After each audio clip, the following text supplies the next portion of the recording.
वाराणसी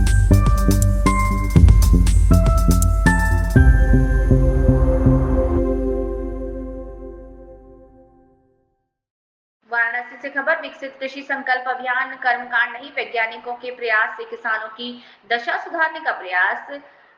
आईआईवीआर की समीक्षा बैठक में केंद्रीय कृषि मंत्री के द्वारा हुई। वाराणसी केंद्रीय कृषि किसान कल्याण तथा ग्रामीण विकास मंत्री शिवराज सिंह चौहान ने शुक्रवार को सर्किट हाउस सभागार में वाराणसी में सब्जी अनुसंधान संस्थान के वैज्ञानिकों के साथ समीक्षा बैठक के दौरान कृषि वैज्ञानिकों को विकसित कृषि संकल्प अभियान को आगे बढ़ाने और किसानों के साथ संवाद को तीव्र गति देने की बात कही। उन्होंने देश भर में चलाए गए विकसित कृषि संकल्प अभियान की सफलता की प्रशंसा की और कहा कि देश में खाद्यान्न उत्पादन में लगातार वृद्धि हो रही है, इसकी गुणवत्ता तथा किसानों तथा इसका लाभ पहुंचाने की आवश्यकता है।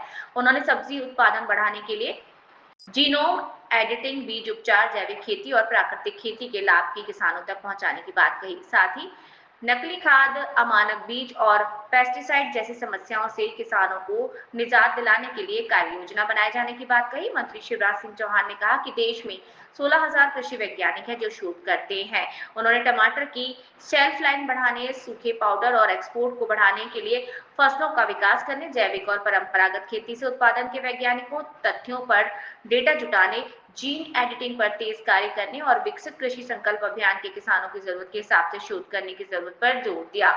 उन्होंने कहा कि किसानों द्वारा किए जा रहे नवाचारों के माध्यम से उत्पादन बढ़ाने पर भी जोर देना होगा। कृषि मंत्री ने कहा कि देश में कृषि क्षेत्र में उत्पादन बढ़ाने, लागत घटने, उपज के अनुसार भरपाई करने, उत्पादन के उचित दाम देने और प्राकृतिक खेती को बढ़ावा देने का काम चल रहा है।